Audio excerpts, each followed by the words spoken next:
নবীর বংশ কিভাবে আসলো, যেহেতু আহলে বাইত, তো গভীরভাবে মনোযোগ দিবেন। রসুল যখন মক্কা, রসুল যখন কোথায়, তখন রসুলের একটা সন্তান হয়েছে, নাম ওনার হজরতে কাসেম। সেই জন্য আমার নবীকে অনেকে আবুল কাসেম বলে, বলে না আবুল কাসেম, কেন কাসেমের বাবা তথা রসুলের প্রথম সন্তানের নাম কাসেম। কিন্তু মক্কায় বেশি দিন আল্লাহ রাখেন নাই, মাওলা অতি দ্রুত হজরতে কাসেমকে উঠায়া নিয়ে গেছেন। আল্লাহ রসুল সবর এখতিয়ার করলেন, ছেলে হলো চলে গেল। রসুলে আরবি মদিনায় আসলেন, আমার নবীকে আল্লাহ আরেকটা সন্তান দিলেন। আল্লাহর রসুল বলেন এটা আমার বাবার নামে রাখবো, ইব্রাহিম আলাইহিস সালামের নামে রাখলেন ইব্রাহিম। সন্তান যখন হলো ঠিক ওই সময়ে ইমাম আলী মাকাম মা ফাতেমাতুজ জাহরার ঘরে ইমাম হুসাইন চলে আসলেন। এখন ইমাম হুসাইনকে ডানে নিলেন আর হজরতে ইব্রাহিমকে বামে নিলেন। আমার নবী একবার চুমুদে হুসাইনকে আর একবার চুমুদে ইব্রাহিমকে, দুইজনের বুকে লাগায়া নবীজি কিল কিল করে হাসছে। আল্লাহ ডাক দিলেন জিবরিল, দেখো না আমার নবী এমনভাবে হাসছে, ওয়াদ্দুহা, দুপুরের সূর্য যেরকম জমিনকে আলোকিত করে ফেলে, আমার নবীর হাসি আরশ মুআল্লা পর্যন্ত আলোকিত করে ফেলেছে।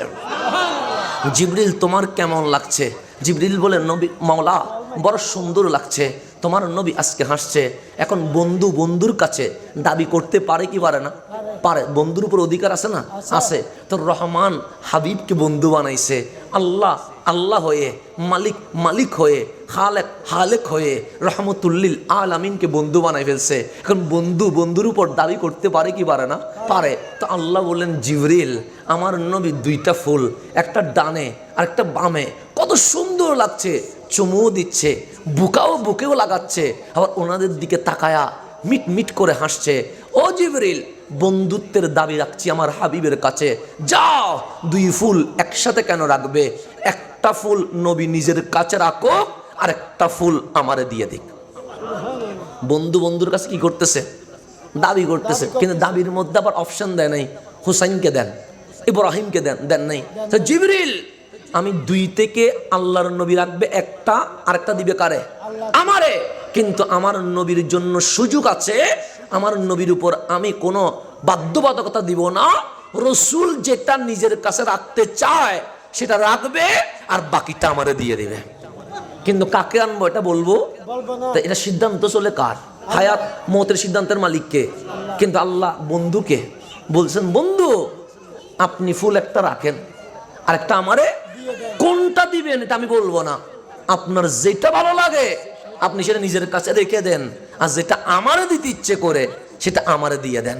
এখন ফাজ্জা জিবরিল, জিবরিল আমিন চলে আসলেন, ডাক দিয়ে বললেন নবীরে আজকের হাসির দৃশ্য আসমানে আলোচনা হচ্ছে, আজকের হাসির দৃশ্য চতুর্দিকে আলোচনা হচ্ছে। আমার রসুল বললেন জিবরিল আমার কোলে দুইটা ফুল, একটা হুসাইন আর একটা ইব্রাহিম, আমি দুই জায়গাকে ধরে আজ আদর করছি, কারণ আমি নবী উসওয়াতুন হাসানা, আমি নবী ইন্নাকা লাআলা খুলুকিন আযীম। থাপ্পড় দিয়ে ছেলে বড় করা যায় না, বাঁকা দিয়ে মেয়েকে বড় করা যায় না, বাবার দায়িত্ব আদরও করতে হবে, শাসনও করতে হবে, সেই জন্য আমি শিখাচ্ছি। তা আল্লাহর হাবিবকে জিবরিল আমিন বললেন নবীরে আপনি দুটা ফুল যখন নিয়েছেন, রহমান তো একটা দাবি জানিয়েছে। সে কি দাবি জানিয়েছে? তো দুই ফুল কি একজনে রাখলে হবে? একটা ফুল তো বন্ধুরে দেওয়া উচিত। আচ্ছা হ্যাঁ এটা তো উচিত। সে মাওলা বলছে একটা ফুল আপনি রাখবেন আর একটা ফুল মালিকরে দিয়ে দিবেন। কোনটা রাখবেন কোনটা দিবেন সিদ্ধান্ত আপনার, আল্লাহ এতে কিছু বলে নাই। তো আমার নবী হুসাইনের দিকে তাকায়া বললেন জিবরিল হুসাইনকে যদি দিয়ে দে আমি নবীও কাঁদবো, ফাতেমাও কাঁদবে, আলীও কাঁদবে। ইব্রাহিমকে যদি দিয়ে দে আমি সহ্য করে নেব, কিন্তু ফাতেমার আলীর তো কষ্ট হবে না, আমার কষ্ট মেনে নিলাম, আমার ফাতেমার কষ্ট আমি মানতে পারি না, কারণ ফাতেমা আমার অংশের নাম, জুজু আমার অংশের নাম। যাও জিবরিল আমার ইব্রাহিমকে রহমানকে দিয়ে দিয়েছি, আমার হুসাইনকে আমি নবী রেখে দিয়েছি। এই দেওয়ার মাঝে দুই একদিনের ভিতরে হজরত ইব্রাহিম কি হয়ে গেছে? চলে গেছে। এখন নবীর কি আর কোনো ছেলে আছে? আছে ফাতেমা, উম্মে কুলসুম, রোকায়া, কিন্তু কোনো ছেলে নেই। এখন মানুষের বংশ হয় কি দিয়ে? ছেলে দিয়ে। মেয়ে দিয়ে কোনো বংশ হয় না, কারণ ফাতেমারও তো বিয়ে হয়ে গেছে, চলে গেছে আলীর ঘরে, উম্মে কুলসুম রোকায়া ওনাদেরও বিয়ে হয়ে গেছে, চলে গেছে ওসমান জুন্নুরাইনের ঘরে। তো সবাই তো স্বামীর ঘরে চলে গেছে, নবীর তো কোনো ছেলে নাই, কিন্তু বংশ হয় ছেলে দিয়ে। এখন মক্কার মুশরিকরা আনন্দ মিছিল বের করেছে। কিসের আনন্দ? সে হুয়া আফতার, এই নবীটা নির্বংশ, যেহেতু ছেলে নাই সুতরাং উনি মরতে দেরি। রসুলের নাম আর কেউ নিবে না, কোরআন আর কেউ পড়বে না, আল্লাহর জিকির আর কেউ হবে না, এই কাবায় মূর্তি পূজাই চলবে। ওয়াহদানিয়তের লব্বাইক আল্লাহুম্মা লব্বাইক বলার আর মানুষ খুঁজে পাওয়া যাবে? কারণ যার বংশ নাই তার কোনো আলোচনা আছে নাই। এখন মদিনার মধ্যে মুনাফিক আছে না নাই? আছে। ওরা গোপনে মিষ্টি বিতরণ করতেছে। নবীর বংশ নাই, বংশ না থাকলে আলোচনা নাই, আলোচনা না থাকলে এই ইসলাম আর বেশি দূর এগোবে না। চতুর্দিকে আনন্দ চলছে নবীর কষ্টে। আমার নবীর চোখ দিয়ে পানি বের হয়ে গেছে, দাড়ি মোবারকে চোখের পানি চলে আসছে। আল্লাহ বলেন, জিবরিল আমি মনে হয় ইব্রাহিমকে এনেছি বিদায়। হাবিব কাঁদছে, গিয়ে জিজ্ঞেস করো কাঁদছে কেন। জিবরিল আমিন চলে আসলেন, ডাক দিয়ে বললেন, নবীরে আপনি কাঁদছেন কেন? আমি ইব্রাহিম ইন্তেকাল করেছে সেই জন্য কাঁদি নাই। কেন? রহমান কাসেমকে নিয়ে খুশি হয়েছে, সুতরাং আমি তো মাহবুব, তো মাহবুব আর হাবিবের প্রেম তো এক হতে হয়, সেখানে তো সেকেন্ড হওয়ার কোনো সুযোগ নাই।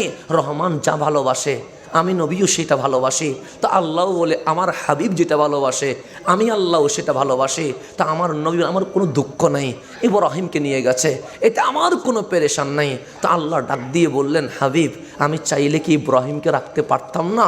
সে অবশ্যই পারতেন। আমি চাইলে কি কাসেমকে দুনিয়াতে বড় করতে পারতাম না?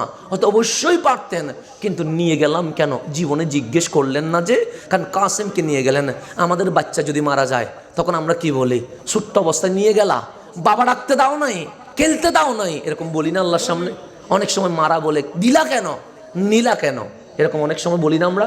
কিন্তু আমার নবী কাসেম চলে গেছে, একবারের জন্য আল্লাহরে বলে নাই নিলা কেন। ইব্রাহিম দিয়ে দিল, একবারের জন্য আপত্তি করে নাই, নিলা কেন, দিলে বা কেন, নিলে বা? তা আল্লাহ বলছে জিজ্ঞেস করবেন না দিলাম কেন, নিলাম কেন। হাবিব বলেন, এক জিজ্ঞেসার কোনো দরকার নাই, কারণ আমার দিন রাত যাচ্ছে আমার রহমানকে রাজি করতে। রহমান যেখানে রাজি, হাবিবের রহমান সেখানে রাজি। আমার জিজ্ঞাসার কোনো দরকার তা আল্লাহ বলে আপনার জিজ্ঞাসার দরকার নাই, আমার উত্তর দেওয়ার দরকার আছে। কারণ আমার হাবিব সুখের পানি ফেলেছে, আমার হাবিবের মুখ মলিন হয়েছে, আমার হাবিব আজ দুঃখ পেয়েছে, এই দুঃখের জবাব আমাকে দিতে হবে। কারণ আমার নবী কাঁদলে আমার ভালো লাগে না। ওয়ালা সৌফা ইউতিকা রব্বুকা ফাতারদা, আমার ইচ্ছা তো শুধু রাজি করবো, হাবিবকে শুধু হাসাবো, হাবিব শুধু হাসবে, এটা আমি আল্লাহর ইচ্ছা। কিন্তু কাঁদবে এটা আমি আল্লাহর ইচ্ছা নয়, সুতরাং কাঁদবেন কেন? এখন আল্লাহ বলছেন, হাবিব আমি উত্তর দিচ্ছি, আপনার আমি ছেলে দিতাম না।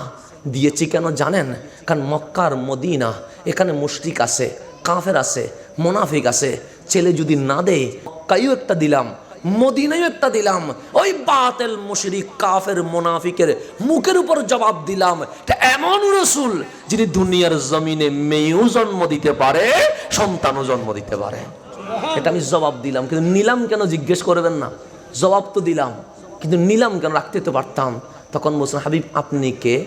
আপনি আকরামুল আউয়ালিন ওয়াল আখিরিন, আপনি কে? আপনি ইমামুল মুরসালিন, আপনি কে? সৈয়দুল আম্বিয়া। হাবিব আদমের ছেলে শীষ কি নবী হয় নাই? সে অবশ্যই হয়েছে। ইব্রাহিমের ছেলে ইসমাইল কি নবী হয় নাই? সে অবশ্যই হয়েছে। ইয়াকুবের ছেলে ইউসুফ কি নবী হয় নাই? সে অবশ্যই হয়েছে। হাবিব আমি আপনার ছেলেকে নাবালেক অবস্থায় শিশুকালে নিয়ে গেছি, কারণ ছেলে যদি যুবক হয়ে যায়, বালেক হয়ে যায়, তারা নবী হতে পারবে না। কারণ আপনার মাধ্যমে নবুয়ত শেষ, রাসালত শেষ, উম্মত হতে পারবে। মুস্তাফার ছেলে শুধু উম্মত হবে। ইব্রাহিমের ছেলে ইসমাইল যদি নবী হতে পারে, আদমের ছেলে শীষ যদি নবী হতে পারে, ইয়াকুবের ছেলে ইউসুফ যদি নবী হতে পারে, আমার রসুলের ছেলে যদি নবী রসুল না হয়, নবীর সম্মানে আঘাত আসবে। সেই জন্য হাবিব বাল্যকালে আপনার আওলাদকে নিয়ে গেলাম, যাতে আমার নবীর শানে কেউ বিয়াদবি করতে না পারে, কেউ যেন বলতে না পারে ইব্রাহিমের ছেলে ইসমাইল নবী হয়েছে আর মুহাম্মাদুর রাসূলুল্লাহ সাল্লাল্লাহু আলাইহি ওয়াসাল্লামের ছেলে কাসেম উম্মত রয়ে গেছে। মানুষ বলবে ইয়াকুবের ছেলে ইউসুফ নবী হয়েছে আর মুহাম্মাদুর রাসূলুল্লাহ সাল্লাল্লাহু আলাইহি ওয়াসাল্লামের ছেলে ইব্রাহিম নবী হতে পারে নাই। কিন্তু আপনার মাধ্যমে নবুয়ত তো শেষ, নবী হওয়ার আর কোনো সুযোগ নাই। তো কাসেম যদি নবী না হয়, আমার নবীর শানে মানহানি হবে। যদি ইব্রাহিম নবী না হয়, আমার রসুলের আসমতের মধ্যে কিছুটা হলেও অসম্মানী হবে, আমি আল্লাহ আল্লাহ হয়ে আমার মাহবুব নবীর অসম্মানী হবে, এটা জীবনে মানতে পারবো? তখন আল্লাহর হাবিব হাসি দিয়ে বলেন, মাওলা আমি বুঝেছি, আমার মালিক আমার সম্মানের দিকে তাকায়া আমার সন্তানকে নিয়ে গেছে, কিন্তু আল্লাহ বলে, হাবিব মক্কার মানুষ আপনাকে আত্মার নির্বংশ বলে মিছিল করেছে, মদিনার মোনাফিক আনন্দ মিষ্টি বিতরণ করেছে, আমি এর জবাব দিব, কারণ আমার হাবিবকে কেউ কষ্ট দিলে আমি আল্লাহ কখনো চুপ থাকতে পারি না। হাবিব আপনার গড়ে কি মেয়ে নাই? আছে তো, ফাতেমা আছে, উম্মে কুলসুম আছে, রোকায়া আছে। হাবিব মেয়েদের মধ্যে কাকে বেশি ভালো লাগে? আমার মুস্তাফা বলে ফাতেমাকে বেশি ভালো লাগে। ফাতেমা জুজউম মিন্নি, ফাতেমা আমার অংশের নাম, আমার একটা অঙ্গের নাম ফাতেমা। সেই জন্য আম্মা জান আয়েশা সিদ্দিকা তাহেরা রাদিয়াল্লাহু তাআলা আনহা বলছেন, বাবা আর মেয়ের প্রেম এটা আমাকে খুব বেশি আশ্চর্য করেছে। সে আজাবা আলাইয়া, আমাকে বড় আশ্চর্য করেছে। মানুষ জিজ্ঞেস করেছে বাবা আর মেয়ের প্রেম কেমন আশ্চর্য করেছে। সে রসুলের ঘরে মাঝে মাঝে ফাতেমা আসতেন, যখন রসুল বসে থাকতেন ঘরে, দেখলেন দূরে ফাতেমা আসছে, নবীজি মাজান ফাতেমাকে দেখে বসা থেকে দাঁড়িয়ে যেতেন। ফাকামা রাসূলুল্লাহ, আল্লাহর নবী দাঁড়িয়ে যেতেন। কেন? লিমুহাব্বাতিহা, আম্মা জান ফাতেমার মোহাব্বতে, ভালোবাসায়, স্নেহে, আদরে হজরতে আম্মা জান ফাতেমা বলতেন, আসসালাতু ওয়াসসালামু আলাইকা ইয়া রাসূলুল্লাহ। ঢুকতে দেরি আম্মা জান ফাতেমার হাত মোবারক ধরে আমার নবী চুমু দিয়া নবী যেখানে বসতেন আম্মা জান ফাতেমাকে সেখানে বসিয়ে দিতেন। মোহাব্বত কারে কয়? বাবার চেয়ারে মেয়েকে কি করে দিয়েছে? হজরতে আয়েশা সিদ্দিকা তাহেরা বলছেন, এরকম বাবা মেয়ের প্রেম এই পৃথিবীতে আমি জীবনে কখনো দেখি নাই। মেয়ে আসছে, বাবা দাঁড়িয়ে যায়, আমার আশ্চর্য হয়ে গেছে। মেয়ের হাত ধরে বাবা চুমু খায়, চুমু খাওয়ার পর নিজের চেয়ারে না বসে নবী আম্মা জান ফাতেমাকে বসিয়ে রাখতেন। এটা ছিলেন বাবার মেয়ের প্রেম। আর যখন রসুল আম্মা জান ফাতেমার ঘরে যেতেন, তখন ফাতেমা যখন দেখতেন রসুল আসতেছে, ফাকামাত ফাতেমা, তো আম্মা জান ফাতেমা দাঁড়িয়ে যেতেন লিতাযীমি রাসূলিল্লাহ, আমার নবীর সম্মানে। আমার নবীর সম্মানে কি হয়ে যেতেন? এখন রসুল যখন আসছে, আম্মা জান ফাতেমা রসুলের হাত মোবারক চুমু দিয়া আম্মা জান ফাতেমা যেখানে বসতেন রসুলকে সেখানে বসিয়ে দিতেন।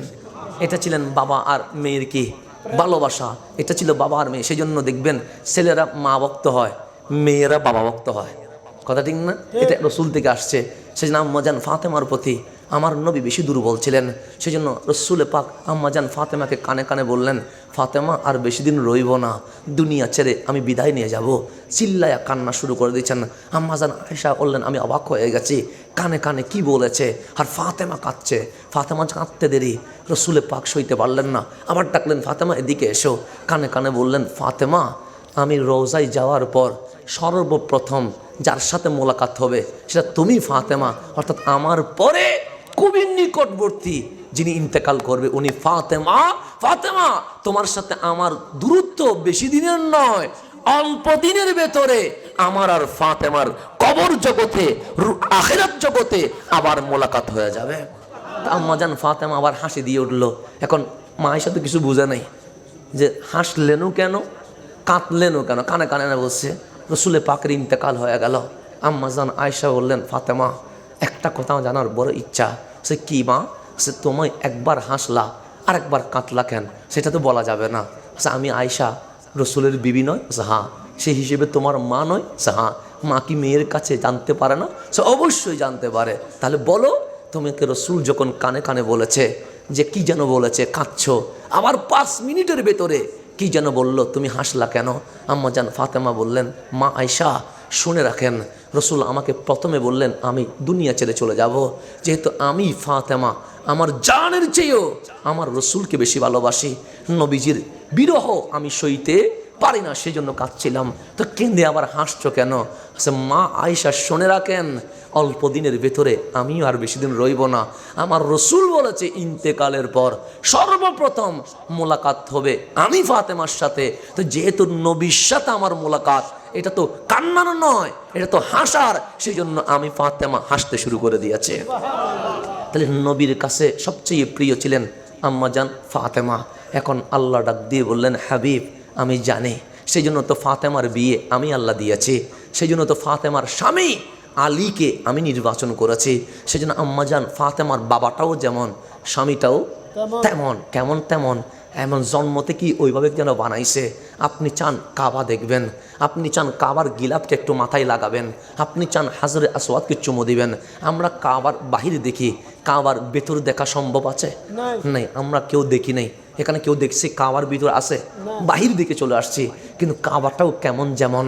মাওলা আলীর আম্মাজান বলছেন, আমার কোনো প্রসব বেদনাও ছিল না, আমার সন্তান জন্ম নিবে এরকম কোনো ডেলিভারির ডেটও ছিল না। আসলাম কাবার সামনে, হঠাৎ আসমান থেকে আওয়াজ আসছে, আলীর মা দেরি করো না, খানায় কাবার দরজা খুলে গেছে, তুমি তাড়াতাড়ি কাবার ভিতরে চলে যাও। আলীর আম্মা অটোমেটিক কাবার দরজা কি হয়ে গেছে? খুলে গেছে। মাওলা আলীর আম্মাজান কাবার ভিতরে ঢুকতে দেরি, মাওলা আলী কাবার বাহিরে কোনো জমিনে নয়, পৃথিবীর জমিনে কাবার ভেতরে মাওলা আলী দুনিয়ার জমিনে চলে আসছে। আল্লাহ স্বামীটাও কেমন করে নির্বাচন করছেন কাবার ভেতরে। তো এখন মানুষ যখন জন্ম নেয় তখন আমরা দেখি চোখ ঠিক আছে কিনা, কান ঠিক আছে কিনা, মুখ ঠিক আছে কিনা, হাত পা ঠিক আছে কিনা, এটা সবাই দেখি কি দেখি না? সব মা দেখে। কারণ এটা দেখে না কে? তাকে 10 মাস 10 দিন পেটে রাখছে, সে যদি একটু এদিক সেদিক হয় মায়ের দুঃখ লাগে না? লাগে। সেজন্য আলীর সবগুলো দেখলেন ঠিক আছে। এখন বলেন উনজুর ইয়া আলী, আলী তাকাও না, আমি তোমার মা। মাওলা আলীর চোখ দুটো বন্ধ, চোখ খোলে না। হঠাৎ আম্মাজান, মাওলা আলীর আম্মাজান চোখের পানি ছেড়ে দিয়েছে। হাতও তো ঠিক আছে, পাও তো ঠিক আছে, চেহারার অবয়ব কত সুন্দর, কিন্তু চোখ তো বন্ধ। তাড়াতাড়ি হজরতে আবু তালেবকে ডাকলেন, হায় আমার স্বামী, আলীর সব ঠিক আছে কিন্তু চোখ তো বন্ধ, চোখ তো খোলে না। মাওলা আলীর বাবা আসি বললেন, ইয়া বোনাইয়া উনজুর ইলাল কাবা, সবাই কাবা দেখতে আসে, তুই তো কাবার ভেতরে, কাবা দেখ না। মাওলা আলী চোখ খোলে না। ফুফি আসলো, মামি আসলো, আত্মীয় স্বজন আসলো, সবাই বললেন চোখ খোলো না, তুমি কাবার ভেতরে। মানুষ কাবার বাহিরে দেখে, চোখ খোলে না। খানায় কাবা সহ মক্কার চতুর্দিকে অ্যালাউন্স হয়েছে আবু তালেবের ঘরে একটা ছেলে আসছে, কিন্তু আসছে তো আসছে কাবার ভিতরে, কিন্তু অন্ধ, সুখে দেখে না। হঠাৎ মুহাম্মদুর রাসূলুল্লাহ সাল্লাল্লাহু আলাইহি ওয়াসাল্লামের কাছে খবর হয়ে গেল, চাচাতো ভাই দুনিয়াতে এসেছে। রাসূল দৌড় দিয়া খানায় কাবার ভিতরে এসে বলছেন, উনজুর ইলাইয়া ইয়া আলী, আলী আমার দিকে তাকাও। যেই ছেলেটারে এতক্ষণ পর্যন্ত অন্ধ বলেছে, সেই আলী চোখ খুলে নবীর দিকে তাকানো শুরু করে দিছে। মাওলা আলী বড় হলো, জিজ্ঞেস করা হলো, আলী আসলা তো কাবার ভেতরে, তো কাবা তো দেখলা না। নবী যখন এসে বললেন উনজুর ইলাইয়া, আমার দিকে তাকা, তো নবীর দিকে তাকালা কেন? আসছিলাম কাবার ভেতরে, সবাই দেখে কাবা, আমি কাবারও কাবা, কামলিওয়ালাকে দেখতে শুরু করেছি, বিশ্ববাসীকে জানিয়ে দিয়েছি আলী কাবার ভেতরে এসে কাবারও কাবা, মুস্তাফার দিদার শুরু করে দিয়েছে। এইভাবে করে মাওলা আলীকে বড় করছেন। কোন আলী? এখনো নবীর মেরাজ হয় নাই, এখন নবীর কি হয় নাই?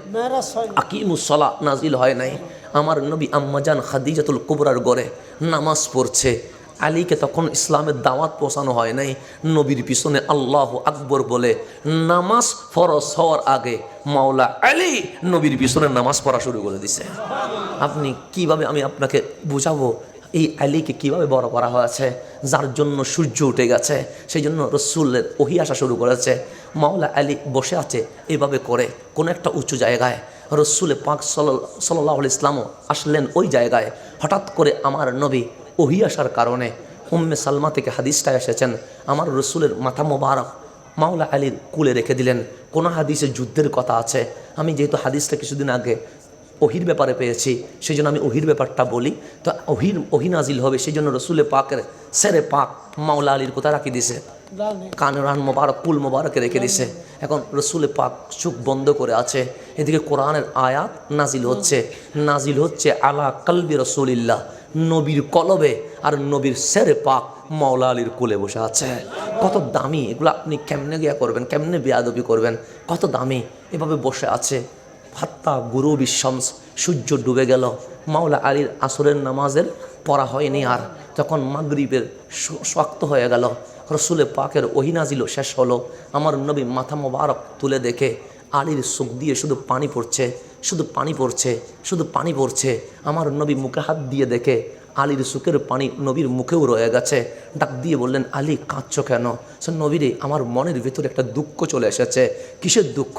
সে আলী তো জীবনে নামাজ কাজা করে নাই, আলী তো নামাজ পড়েছে নামাজ ফরজ হওয়ার আগে আপনি নবীর পিছনে, কিন্তু আজকে আপনি নবী যখন সেরে পাক মাথা মোবারক আমার কোলে রাখলেন, একদিকে নবী আরেকদিকে নামাজ, আমার আকীদা আদবে রসুলের নাম ঈমান, সেটা যদি নষ্ট হয়ে যায় ঈমান চলে যাওয়ার সম্ভাবনা আছে।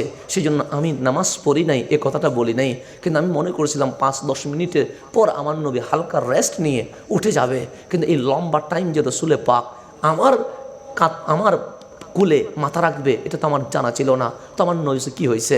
সে নবী রে আমি আসর পড়ি নাই। তো আমার রসুল হাসি দিয়ে বলে, আসর পড়ো নাই তো কি হয়েছে, কাজা করে নাও, এটা নিয়ে কোনো জিজ্ঞেস করা হবে না। মাওলা আলী ডাক দিয়ে বললেন, নবী রে আমি খেদমত কার করেছিলাম? তখন আমার রসুল বলে, আল্লাহ এবং রসুলের করেছিলাম। নবীকে কুলে নিয়ে বসেছে, রসুলের না খেদমত করছে? কারণ আল্লাহর কোনো খেদমত আছে? আল্লাহর কি খেদমত করবে? কিন্তু আমার নবী বলছে, আলী তুমি আল্লাহ এবং রসুলের খেদমতে ছিলা, তার মানে রসুলের খেদমত আল্লাহর খেদমত, রসুলের মোহাব্বত আল্লাহর মোহাব্বত, তুমি আল্লাহ এবং রসুলের খেদমতে ছিলা। এখন নামাজ কি করবো? সে কাজা করবা। যদি কাজা করি তাহলে বেয়াদবে রসুল বলবে নবী আলীর নামাজ কাজা করে দিছে, বলবে না? বলবে। বলছে নবী নিজের সুবিধার জন্য কার নামাজ কাজা করছে? নিজে কুলের মাথা রাখছে, এদিকে আসর কাজা করে দিছে, করাইয়া আলীর নামাজটা কাজা করে দিলে আদায় করতে পারে নাই, এটা বলবে। আমার রসুলের জোয়ার চলে আসে রহমতের। আলী কি বলতে চা? আলী যদি নামাজ কাজা করে নবীর সম্মানহানি হবে। আলী নামাজ কাজা নয় আদায় করতে চায়।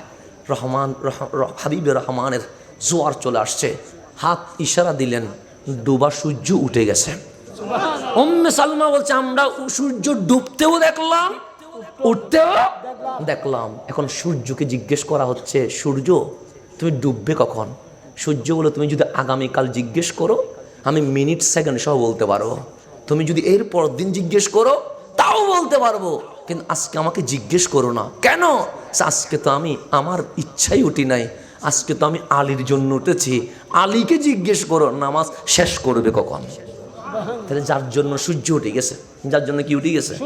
আমার জন্য সূর্য উঠবে না, সকলের জন্য উঠবে, কারোর জন্য উঠবে না। এটার নাম মাওলা আলী। বড় করতে লাগলেন রসুলের ঘরে। রসুল যারা বড় করছে, যাকে রসুল দেখভাল করেছে, যাকে রসুল পড়িয়েছে, যাকে রসুল টিচার হইয়া ছাত্র বানাইছে, বানানোর পর উপযুক্ত করে বলছেন, আনা মদিনাতুল ইলমি ওয়া আলিয়ুন বাবুহা, আমি এলমের শহর, ওই শহরে প্রবেশের দরজা আছে, ওই দরজার নাম মাওলা আলী। ফিট করে দিছে, এরকম উপযুক্ত বানাইলেন। এখন ফাতেমাও তো বড় হচ্ছে, সব সাহাবী জানে রসুলের অন্তরের একটা অংশের নাম ফাতেমা। তাই কে চাইবে না একটু বিয়ে করার জন্য? কারণ রসুলের রানী, জান্নাতের সর্দানি, প্রত্যেকে তো চাইবে। প্রস্তাব পাঠাইতে আসে। আল্লাহ ডাক দিলেন, হাবিব ফাতেমার স্বামী কে হবে এটা আমি আল্লাহ নির্বাচন করব, এটা আমি আল্লাহ সিদ্ধান্ত। প্রস্তাব আসতে দেন, প্রস্তাব পাঠা। এখন একজন করে পাঠাইতে প্রস্তাব বস্তা হয়ে গেছে। মাওলা আলীর প্রস্তাবও চলে আসছে। মাওলা আলী বললেন, আমি কি প্রস্তাব দিব? যে বাঘা মানুষের প্রস্তাব দিছে, সেখানে আমি আলীরে খুঁজে পাওয়ার কোনো সুযোগ নাই। তখন কেউ বলেন, দিয়ে তো দেখো না, রসুল তো কোনো সিদ্ধান্ত, আমরা সবাই দিচ্ছি যার ভাগ্যে আছে। কারণ বিয়ে তো এটা তো দ্বিত্ব মাওলা করবে, তো তুমি ভয় পাচ্ছ কেন? আমি ভয় পাচ্ছি এই কারণে, এখানে বিশাল মানুষে প্রস্তাব দিয়েছে, সেখানে আলী কি করবে? তুমি দিয়ে তো দেখো। তো দিয়ে দেখলেন যে আমিও একটা দিয়ে দেখি না কি হয়। মাওলা আলী প্রস্তাব দিতে দেরি, রহমান ডাক দিয়ে বললেন, যেটা চেয়েছিলাম সেটা চলে আসছে, আলীর সাথে ফাতেমার বিয়ের ব্যবস্থা করে দেন। তাহলে স্বামীটাও ওইভাবে করে কি করা হয়েছে? নির্বাচন করা হয়েছে, নির্ভেজাল করে কাবার ভেতরে এনে রসুলের সোহবতে রেখে। সেজন্য রসুল বড় হয়েছে আবু তালেবের ঘরে, কিন্তু মাওলা আলী বড় হয়েছে রসুলের ঘরে। তো রসুলের ঘরে যত্ন নিয়ে বড় হলেন, বিয়ে হয়ে গেল। এখন আল্লাহ বলেন, হাবিব আপনার মেয়েদের মধ্যে সবচেয়ে প্রিয়কে? সে ফাতেমা। ফাতেমা আমার সবচেয়ে প্রিয়, ফাতেমার চেয়ে প্রিয় আর কেউ নয়। তখন আল্লাহ ডাক দিয়ে বললেন, মক্কার মানুষ আপনাকে নির্বংশ বলেছে? হ্যাঁ। কেন? সে মানুষের বংশ হয় ছেলে দিয়ে, আমার তো ছেলে নাই। মদিনার মুনাফিক মিষ্টি বিতরণ করেছে? হ্যাঁ। কেন? আমি নাকি হুয়া আফতার বলেছে, আমি নাকি নির্বংশ। আল্লাহ বলে আমি উত্তর দিচ্ছি, ইন্না আ'তাইনা কাল কাউসার। হাবিব এই ফাতেমার মাধ্যমে আওলাদ রাসূল এত বেশি হবে, এত বেশি হবে, গ্রামে শহরে নগরে দেশ দেশান্তরে ইমাম মাহদী পর্যন্ত আওলাদ রাসূল আসতে থাকবে। এই সূরা কাউসার নাজিল হয়েছে শুধু নবীর বংশ যে বেশি হবে এটার উপরে। এখন আপনি যদি যুক্তি মারাইয়া বলেন ছেলে দিয়ে বংশ হয়, নবীর ছেলে নাই, আওলাদ রাসূল আসলো কেমনে? তা আল্লাহ বলে ফতোয়া তোমাদের জন্য, ফতোয়া নবীর জন্য নয়।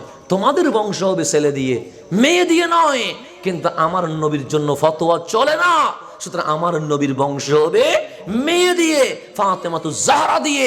আল কাউসার এমন বেশি, বাংলাদেশেও আওলাদ রাসূল পাওয়া যাবে, ভুটানেও আওলাদ রাসূল পাওয়া যাবে, আফ্রিকায়ও আওলাদ রাসূল পাওয়া যাবে, মিশরেও আওলাদ রাসূল পাওয়া যাবে, বিশ্ব ওয়ার্ল্ডে আওলাদ রাসূলরা এভাবে সফর করে করে উম্মতকে ইসলামের দিকে ধাবিত করতে শুরু করে দিবে। সেই জন্য আম্মা জান ফাতেমাতুজ জাহরা রাদিয়াল্লাহু তাআলা আনহা সৈয়দুনা ইমাম হাসানকে নিয়ে নবীর ঘরে আসলেন। আর ঘরে? রসুলের ঘরে। সহি হাদিস, আমি হাদিসের কোরআন সুন্নাহর বাইরে কোনো গল্প কাহিনী বলছি না। আসলেন নবীর ঘরে, আমার নবী বারবার আম্মা জান ফাতেমার দিকে তাকায়া মিটি মিটি হাসে, বারবার হাসে। আম্মা জান ফাতেমা অবাক হয়ে গেলেন। তা আমি যদি আপনার দিকে তাকায়া 3-4 বার হাসি, আপনি নিশ্চয়ই জিজ্ঞেস করবেন কিন্তু হুজুর এতগুলো মানুষ থাকতে শুধু আমার দিকে তাকায়া হাসে কেন? জিজ্ঞেস করবেন না? তা আম্মা জান ফাতেমা বললেন, নবীরে আজকের দৃশ্যটা অন্যরকম মনে হচ্ছে কেন? আচ্ছা কীরকম মনে হচ্ছে? আমি আসার পর থেকে লক্ষ্য করছি আপনি নবী বারবার আমার দিকে তাকায় হাসতেছেন, আমার দিকে তাকায় হাসতেছেন, কিছু হয়েছে? আমার নবী হয়েছে। তো সে কি হয়েছে? সে ফাতেমা তুমি বড় মূল্যবান জিনিস। সে নবীরে কেমনে? সে শোনে রেখো, আখেরি জামানা যখন চলে আসবে, চতুর্দিকে ফিতনা আসবে। আজকে ফিলিস্তিনের মানুষ মার খাচ্ছে কি খাচ্ছে না? খাচ্ছে। আজকে আমাদের মসজিদে আকসা প্রথম ক্যাবলা রক্তে লাল হয়ে যাচ্ছে। যদিও আমার বাচ্চাগুলো হেঁটে হেঁটে রাস্তায় রাস্তায় আনন্দ করছে, কিন্তু ফিলিস্তিনের বাচ্চাগুলো রক্তে লাল হয়ে হসপিটালের মধ্যে শুয়ে আছে। আমরা নতুন কাপড় পরে এসেছি, আমাদের মতো যুবক ফিলিস্তিনে রক্তে লাল হয়ে যাচ্ছে। তাহলে মায়ানমারেও মুসলমান মার খাচ্ছে, আসাম কলকাতায় কোরবানি করতে পারছে না। এভাবে করে অনেক বিশ্বে, সেটা অস্ট্রেলিয়া হোক, সেটা আমেরিকা হোক, অনেক জায়গায় মুসলিম নিধন কর্মসূচি চলছে। চাইনার মধ্যে আস্তে আস্তে করে মুসলমানদেরকে হত্যা করা হচ্ছে। এমন এমন জায়গায় মুসলমানের উপর মার চলছে যেটা জাতি এখনো জানেও না। তাহলে আমরা কি মার খাচ্ছি বেশি? কথা ঠিক না? কিন্তু বিজয় কি আমাদের আছে? নাই। সব জায়গায় মায়ের, সব জায়গায় মায়ের। এই সময়ও মুসলিম উম্মা এক হতে পারে নাই। এই সময়ও মুসলিম রাষ্ট্র এক হয়ে ফিলিস্তিনের পক্ষে কথা বলা নাই। অথচ মসজিদে আকসা এটা ফিলিস্তিনের নয়, এটা সমগ্র মুসলিম উম্মার। শুধু ফিলিস্তিনের মানুষ রক্ত দিবে এটা হতে পারে না। বিশ্বের সকল মুসলমানকে রক্ত দিয়ে এই ফিলিস্তিনের মসজিদে আকসাকে স্বাধীন করতে হবে। কথা ঠিক না? এই কম ফিতনা হবে এটা রসুল আগে থেকে জানে না? জানে না? জানে। আমার নবী বলে গেছে, ফাতেমা এমন একটা সময় আসবে যখন চতুর্দিকে মুসলমান মাইর খাবে। রসুল বলে, ফাতেমা একজন ইমাম আসবে, নাম তার মাহাদি। নাম তার কি? অস্ত্র লাগবে না, বোমা লাগবে না, রহমানের ফদলে তিনি মুহূর্তের ভিতরে পুরা বিশ্বে ইসলামের বিজয়ের পতাকা উড্ডীন করে ফেলবে। একজন ইমাম আসবে, ইউকাল আল মাহাদি, ওনাকে বলা হবে মাহাদি। ওনাকে কি বলা হবে? তো মাহাদির নাম মাহাদি নয়, তো ওনার লকব। মাহাদি মানে যিনি হেদায়েত দেয়, যিনি পথ দেখায়, যিনি সিরাত মুস্তাকিমে নিয়ে যায়, যিনি জান্নাতের পথে মানুষকে রাস্তার মধ্যে দেখায়, এটার নাম মাহাদি। তো ইউকাল আল মাহাদি, ওনাকে বলা হবে মাহাদি। নাম কিন্তু মাহাদি নয়, ইসমুহু কা ইসমি, ওনার নাম হবে আমার নামে। মানে ওনার নাম মুহাম্মদ, তার বাবার নাম আমার বাবার নামে, মানে বাবার নাম আব্দুল্লাহ, ওনার মায়ের নাম আমার মায়ের নামে, তার মায়ের নাম আমেনা। অর্থাৎ আখিরি জামানায় একটা সংসার থাকবে, তার নাম, স্বামীর নাম থাকবে আব্দুল্লাহ, মায়ের নাম থাকবে আমেনা। ওই ঘরে একটা সন্তান জন্ম নিবে, নাম রাখবে মুহাম্মদ, কিন্তু জাতি ওনাকে মুহাম্মদ হিসেবে ডাকবে না, ডাকবে ইমাম মাহাদি হিসেবে। ডাকবে কি হিসেবে? ইমামে মাহাদি। উনি মদিনায় ফিতনা হবে। মদিনায় কি হবে? তাহলে মদিনায় কোনো ফিতনা হয় নাই, ফিতনা হবে। ফিতনা হওয়ার কারণে একজন আমির নির্বাচিত করবে, মানে মদিনার আমির কে হোক, গভর্নর কে হবে, তো সবাই চাইবে মাহাদি কি হোক, গভর্নর হোক। উনি সেটা থেকে, সে দায়িত্ব থেকে কি করার জন্য, পালিয়ে যাওয়ার জন্য উনি চলে আসবে মক্কা ছেড়ে, মদিনা ছেড়ে মক্কায়। মদিনা ছেড়ে কোথায়? মানে আমি আর সিংহাসন চাই না, আমি রাজা চাই না, আমি মন্ত্রী হইতে চাই না, এগুলো থেকে বাঁচার জন্য উনি মদিনা ছেড়ে চলে আসবে কোথায়? মক্কায়। খানায়ে কাবার সামনে একটা চাদর দিয়ে বসবে। তো ওই সময় কিছু মানুষ তাওয়াফ করতেছে কিসের? কাবার। এক চক্কর দিয়েছে, কেউ কেউ 2 চক্কর দিয়েছে, কেউ 3 চক্কর দিয়েছে। কিন্তু যারা তাওয়াফ করছে, যখন মাহাদিকে দেখবে তাওয়াফ বন্ধ করে সবাই ওনার কাছে আসি বলবে, আপনি ইমাম মাহাদি। আপনি কে? উনি চাইবে, উনি বলবে না না আমি মাহাদি নয়। কিন্তু রসুলে পাক লক্ষণ বলছে কি বলে নাই? লক্ষণে মিলিয়ে গেছে, না না আপনি মাহাদি। তো উনি চাইবেন লুকাইতে, আল্লাহ ওনাকে কি করে দিবে? প্রকাশ করে দেবে আল্লাহ। তো ইমাম মাহাদি চাইবেন নিজেকে কি করতে? গোপন করতে, নিজেকে গোপন করতে চাইবে, বলবেন না আমি মাহাদি নয়। কিন্তু মক্কার সামনে, কাবার সামনে যারা আছে ওরা বলবেন না আপনি মাহাদি, এতে কোনো সন্দেহ। এখন জোরাজুরি যখন করবে তখন বলবে হ্যাঁ আমি ইমাম মাহাদি। চাইলাম নিজেদের গোপন রাখতে, কিন্তু গোপন রাখা সম্ভব নয়। সর্বপ্রথম ইমাম মাহাদির হাতে বায়াত হবে 313 জন।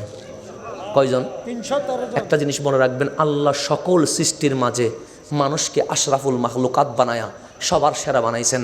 মানুষের মাঝে আল্লাহ নবী রসুলকে সবার সেরা বানাইছেন।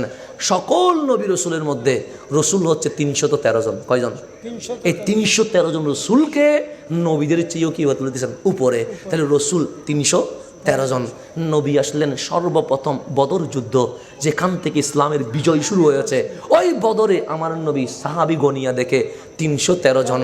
রসুলের সংখ্যাও 313 জন। বদরেও ইসলামের বিজয়ের সূচনা 313 জন। ঠিক ইমাম মাহাদির হাতে মক্কার জমিনে সর্বপ্রথম বায়াত হবে 313 জন। 313 এটা অনেক ফজিলতওয়ালা শব্দ। 313, এই 313 দিয়ে যাত্রা শুরু হবে। লক্ষ লক্ষ মানুষ বায়াত হবে। ইমাম মাহাদি মুহূর্তের ভেতরে ইসলামী খেলাফত কায়েম করে ফেলবে। সুতরাং আপনারা লিখে রাখতে পারবেন, ফিলিস্তিন জীবনে ইসরায়েল যদিও বা মারবে, সাময়িক দখল করতে পারলেও পারবে, কিন্তু ইসরায়েল জীবনে ফিলিস্তিন বুক করতে, মসজিদে আকসা দখল করতে, আজকে না হয় কালকে, প্রয়োজনে সূর্য নদীকে উঠুক, এটা মুসলমানের দখলে আসবে। এটা গ্যারান্টি, ওয়ারেন্টি, এটা গ্যারান্টি ইনশাআল্লাহ। তো ইমাম মাহাদি, এখন আম্মা জান ফাতেমা বললেন বুঝতে তো পারলাম, এই মক্কা থেকে যাত্রা শুরু হবে ফিলিস্তিনের মসজিদ আকসা দখলের দিকে, ইনশাআল্লাহ সময় আসবে। তা আল্লাহর রসুল যখন বলছেন আমার মাহাদি আসবে, আমার মাহাদি, এই মুসলমানরা যে মার খাবে, ওই মারের মুহূর্তে যিনি ইসলামী বিজয় আনবে উনি ইমাম মাহাদি। অস্ত্র দিয়ে নয়, সেটা ইসলামের বিজয় অস্ত্র দিয়ে হয় না, তরবারি দিয়ে হয় না, বোমা দিয়ে হয় না, ইমান দিয়ে হয়। কি দিয়ে হয়? এখন মা ফাতেমা বলেন মাহাদির চিনবে কেমনে? তখন আমার রসুল বলছেন আল মাহাদিও মিন ইতরাতি, মাহাদি আমি নবীর বংশধর, মিন ওয়ালাদি ফাতেমা, ফাতেমা তোমার ওয়ালাদের, তোমার বংশের, তোমার সন্তানের নসল বানসল শেষ পর্যন্ত ওই ইমাম মাহাদি অন্য কারো বংশ হবে না, আওলাদ রসুলের বংশ দিয়ে আসবে। আল্লাহ রসুল বলছেন মাহাদি এটা হাসানের বংশে আসবে না, এটা আবদুল্লাহর বংশে আসবে না, এটা আসবে আমি নবীর বংশে। মাহাদি মিন ইতরাতি, ইতরা মানে পরিবার, আমি নবীর পরিবার থেকে। মিন ওয়ালাদি ফাতেমা, যেহেতু আমার নসল ফাতেমা দিয়ে, মেয়ে দিয়ে, আমার শেষ আহলে বাইত ইমাম মাহাদি ফাতেমার নসল দিয়ে জমিনে চলে আসবে। তাহলে আওলাদ রসুল তখনও ছিল, এখনো আছে, মাহাদি পর্যন্ত থাকবে কি থাকবে না? থাকবে।